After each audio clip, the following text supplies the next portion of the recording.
How we doing, Oklahoma State? And we have the national champion, Wyatt, everybody. Give it up, the national championship. How you guys doing? Wow, I've been saying it for the past 7-8 months. Stillwater is a special place, and you guys proved that today. You guys are awesome. One of the greatest upsets in the history of wrestling. They didn't even do the odds for what Wyatt did at the national championship and made Oklahoma State proud in so many different ways. And so, Wyatt, God bless you, man. America is back, and God bless you, Wyatt. Thank you, man. Thank you. All right, everybody, you guys know the rules. I'm going to sit here, take questions for a little bit. If you disagree, you go to the front of the line. And it's not too windy. I've never had it where I throw the hats and it comes back at me. I thought you guys were throwing the hats back at me, but it's Oklahoma State. You wouldn't do that. But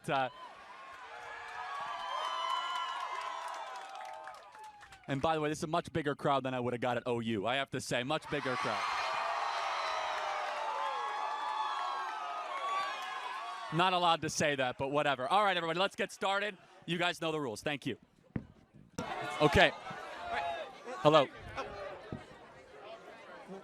Before I begin, Charlie, might I say it's an honor to meet you. After hearing about you for maybe 5 years growing up and hearing all the negativity about you, I'm it's an honor to be here to get to meet you because I've always been a believer in listening to what other people have to say. And I just want to ask you a question. Do you like the new name for the body of water that was formerly called the Gulf of Mexico?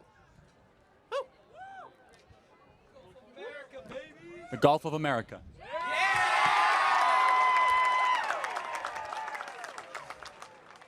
All right.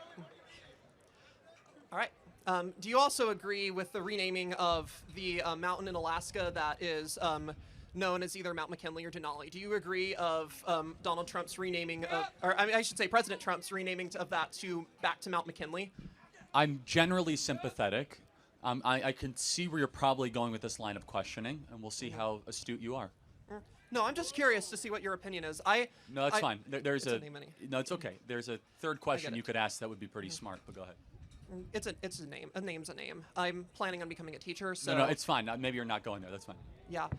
If it says Gulf of America, I'll play Gulf of America, Gulf of Mexico, just the Gulf, whatever it is. It's a name's a name. I'm sure you here in Oklahoma probably still call what is now today Hurricane Harbor. I'm sure some of y'all still call it Whitewater Bay. So, a name's a name. I was just curious about that. Your opinion on that. It's a pleasure to meet you, Charlie, and I'm glad that I could come out to meet you. Thank you. Let me just say one thing. A name is a name, but name should reflect meaning.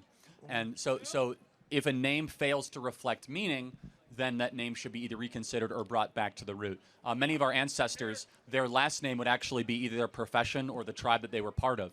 For example, yes, Abraham. That's my last name. My last name translates to free person in Czech. Oh, well, very good. So Abraham means father of nations. Moses, for example, means out of the water or redeemer. Jacob means by the heel because he was born literally by the heel or usurper. Isaac means laugh because Sarah laughed at the idea of having him. So names actually used to really mean something, and I love this idea of bringing naming back to meaning. It's not just semantics. Semantics literally means meaning in its original Greek. Thank you very much. I appreciate Thoughtful it, Charlie. Question. Congrats, Thank Wyatt. You. That was a great question. Yeah. Hi, Charlie. Is it okay if I record this for myself? Okay. Of course you can. Yeah. So, my name is Jacob Norwood. I'm a junior in high school, and I have a lot of friends who are born from illegal immigrants. And I was wondering if you agreed with the abolishment of the 14th Amendment, which allows birthright citizenship. Yes, I do. I don't think it's going to hold up, but I do believe that the 14th Amendment was not intended for anchor babies, correct? Well, I thought it was intended because people who would be brought over here during slavery, and then their children would then have birthright citizenship, and that was kind of the point. Slaves were granted citizenship, though. They were granted citizenship after they were brought here forcibly, and then... Yeah, but then the kids of citizens are kids, though. What is... Are citizens. What is the difference in immigrants 100 years ago coming here and having children here to immigrants coming here illegally now. Well, slaves are a completely different moral category than someone who breaks into your country, right? Okay, what about Chinese immigrants 100 years ago coming here illegally I think and it then? should have been wrong then, and it's wrong now, for sure, both. But then why would people It's agree been with tried. it? I mean, we've tried to get rid of this for quite Why some time. agree with it then, though? Like, what's changed? What do you mean, why agree with it? What do you mean What's by that? changed now? Well, we're revisiting the actual text of the 14th Amendment. I mean, and nothing's necessarily changed except we think the interpretation has been wrong because it says all persons. It's not clear whether or not that means children of U.S. citizens or if it means a foreigner that just gets on a plane who's pregnant and their kid magically gets a U.S. birth certificate. We are one of the only countries in the industrialized world that has birthright citizenship, one of the few. And so, for example, there are tens of thousands of babies born every single year in America of women from China or from Vietnam that get pregnant in Vietnam and China. At about 7 months, they get on a plane, they land and have their baby in America, and that baby gets a U.S. citizenship. I think that's insane. I think it's crazy that you can get on a plane, be pregnant from another country and be a citizen from another country, come here, and then your kid all of a sudden becomes a U.S. citizen. It first of all cuts in line and dilutes the meaning of U.S. citizenship. I still don't agree with you, but I know there's not a way I can change your mind. It's all good. Thank you. I did actually, I have one more question my dad wanted me to ask you. He said, would you still be a white supremacist if you were in a more diverse work field? So do you think I'm a white supremacist? I have no idea if you're a white supremacist. My dad has watched a lot of you. He said if you weren't out here preaching hate and working on your three-pointers, do you think you would probably be better at that? Yeah, I'm not even going to justify. You should be ashamed of your father. I'm definitely not. My father's an amazing man. Yeah. He cares about American citizens. Your father and all peddles of their rights. lies. I'm not a white supremacist. Honestly, shame on him. For someone that runs an organization called Blexit, do you even know what Blexit is? I do not. It's literally, we employ 40 black Americans that work in Atlanta, Chicago, and Philadelphia trying to improve the well-being of inner-city black America. What has your father ever done for inner-city black America other than call me a white supremacist? And by the way, secondly, it's just so ridiculous. It's like it's black somehow people for your companies or whatever you do does not make you a white supremacist. What is a white supremacist? A white supremacist is somebody who takes advantage and believes that they are higher than everybody else. Do I believe that? I have no idea. Okay, exactly. And so there's no evidence whatsoever, and yet people go around sloppily saying, you're a racist, you're a white supremacist. It is so destructive to our dialogue. It's destructive to us coming together as a country, and there's nothing to support it whatsoever. So thank you for your time, and shame on your father for peddling that crap.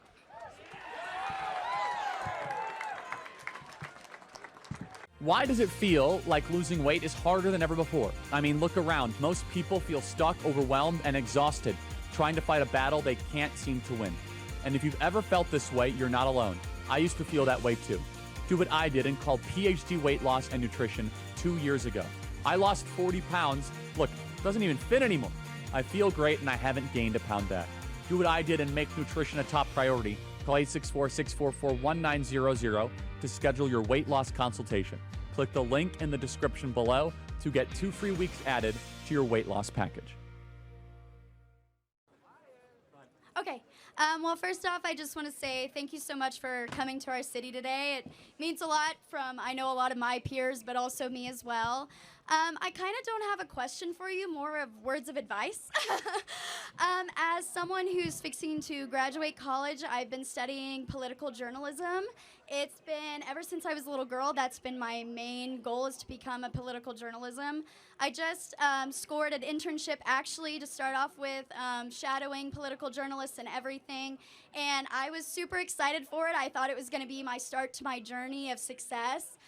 When I have come to find out, majority of my peers and mentors or people I even looked up to in the office that I work at in the news station, they have told me, since I am a Republican Christian young woman, that I probably won't succeed.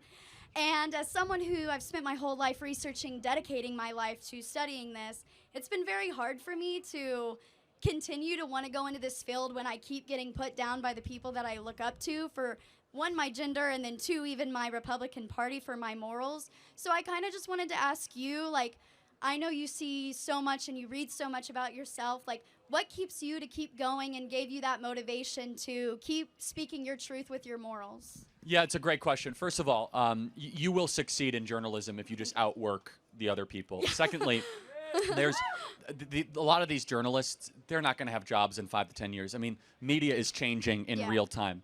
My advice to you is, first and foremost, there's a ton of communication directors' jobs for senators and congressmen. There's local news stations and more conservative ownership. You'll figure that out. Yeah. You have to silence and mute the noise and know what you are good at and follow your skill regardless what people are saying, and then say yes to every single opportunity. If you outwork everybody as an intern, that will be noticed. That will then be rewarded regardless of your political affiliation. And honestly, all that opposition should only make you want to fight harder, will make you stronger, and will make you a better person in your career in the future. So God bless you. Thank you so much, Charlie. It means Appreciate a it. lot. Thank you. Hi, I am a Republican student at the University of Central Oklahoma. I have a liberal family, and it's not always easy, but I was going to ask you about immigration. So I know that we don't have an obligation to help Mexico, but is there incentives to help Mexico to make America better? And if so, what policies that we can support that would help that? Yeah, that's a good question. The first way that we could help Mexico is probably the most controversial, which is to eliminate the drug cartels. And that is very controversial because that would take military action. And President Trump has played around with this idea. I have no idea what he's going to do. Mexico is basically controlled by 9 families. And most importantly, the Sinaloa drug cartel, which you guys might think that that's a foreign, distant problem. Almost everybody in this audience has probably lost a friend to fentanyl or somebody that deals with hard drug use. Almost all of that is produced by the Sinaloa drug cartel and is trafficked right up into communities in Oklahoma all across the state. So the best way we could help Mexico is not through giving them money or just cash. We've given them hundreds of billions of dollars over the last 30 years. The best thing I think we could do is targeted military strikes against the Sinaloa drug cartel and liberate them from their current captivity. Secondly, though, they're actively hurting our country. And that's the first question we got from the guy is, what do you mean you're being invaded? We are in an active, hostile, combatant conflict with the Sinaloa drug cartel. What do you call it when 100,000 of your own people die of drug overdosing, of foreign-made drugs that are being purposefully pumped into your communities? That's a poisoning of the country. And yes, everyone has agency and they make decisions, but they make it, first and foremost, a lot of people overdose now on drugs thinking they're taking a much lower level recreational drug that is laced with fentanyl. Now, you shouldn't do any drugs, guys, obviously, but unfortunately, we are seeing the intentional destruction, especially of working age young men in this country. The drug epidemic disproportionately is taking out young men in this country. And so that's what I think we should do to try to help Mexico. Thank you. Thank you. Appreciate it. Thank you. We'll take a couple more. Any disagreements can come up. We're for gun rights, and I'm totally against guns. But I understand the reason why some people need guns, and we can both agree that the wrong people get guns in their hands. But in some states, you don't need a background check for some guns. My question is, what law do you think should be passed to prevent the wrong people from getting guns? It's a good question. Let me ask you where you're coming from. Do you believe owning a gun is a right or a privilege? I think it's a privilege. Okay, so I think it's a right, and that's okay. Let me tell you why. I believe the right for a free people to be able to defend their family from foes, be able to defend their family from government potentially coming after them, is a right given to them by our Creator. It's not given by government. You do not have a free society if you can't have an armed society. That's just definitionally true. So, but let me ask you a question as far as the laws, just so we can, think more clearly about this. You say you're against guns. Why does it make sense then that we guard our sports stadiums and our banks and our airports with guns? Are you against guns as a technology, or are you against the people that use guns for evil?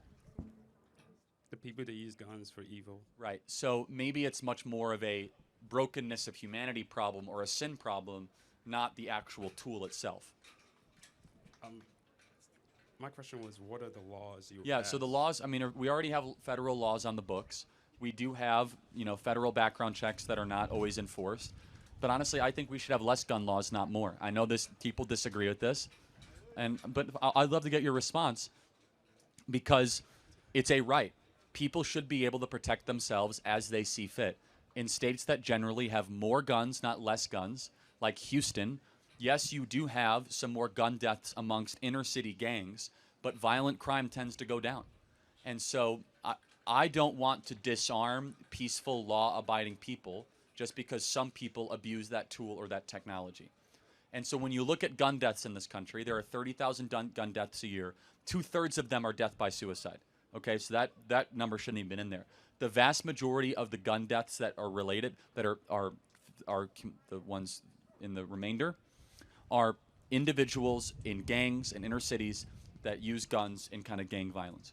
So really quickly, what is your issue with guns in America? I think it's pretty easy for anyone to get a gun, and that's kind of a problem. Okay. We just disagree. I think that you should be able to own a firearm and protect yourself. The minute that the government over-involves itself in the selection process of who can own guns and who can own firearms, we start to run into major issues. We will cease to be a free people if we are not an armed citizenry. Okay. All right. Thank you. Thank you very much. Hello, Mr. Kirk. Nice to meet you. My name is Jaron. I'm a mechanical engineering student, so not an expert by any means on politics or anything related to politics. But I disagree with some of Trump's actions, and I wanted to know sort of your opinion because I haven't heard you voice it. Okay. Trump barred AP News from the White House because of their disagreement about the Gulf of Mexico and the Gulf of America. And I feel like that's a violation of the freedom of press, and I just wanted to know what your opinion on that was. Yeah, sure. I mean, first of all, he didn't bar them from publishing. Mm-hmm. He simply, being in the White House press corps is a privilege, not a right. Mm-hmm. So, for example, not every blog or publication gets to be in the White House press corps. I want to be in the White House press corps, and I got to call the president and try to get that done, right? Yeah. So it's a privilege. The White House has every right to be able to say, hey, you're not acting in a certain way, or you are not reporting things that are factually or accurate, then you're not allowed in. That was a bubbling up problem with the AP. It was like 10 different instances, and it just kind of hit a crescendo point. But it's not violation of freedom of the press in the sense where they weren't like, hey, you're not allowed to publish articles that say Gulf of Mexico. Right. Think of it this way. Think of if you're having an event like this, and some guy with a bullhorn shows up and starts heckling you, right? And hey, we spent money for the gates and security and for all this. Do we have a right to kindly say, hey, let us do our event? Of course we do. Yeah. Does that make sense? Yeah, absolutely. I don't disagree that it's perfectly legal to do that. I think it's, I don't know. I really like a lot of what AP News does, even if I disagree with articles from every news source, right? I tend to be more moderate, right? So I disagree with CNN. I disagree with Fox News, right? It just depends. Hey, Charlie. What's up? Can you hear it? All right. Hi, Charlie. My name is Talon Patel. I am a junior here at Oklahoma State. I bleed orange, family, always. So I do finance, and this was the first election, the election we just had, 77 million votes, baby. Let's go. You should clap for that, probably. Okay, so this election was the first election that I've got to vote in, and I was proud of who I voted for, and I don't think I have to say who I did, because I think it's pretty obvious. But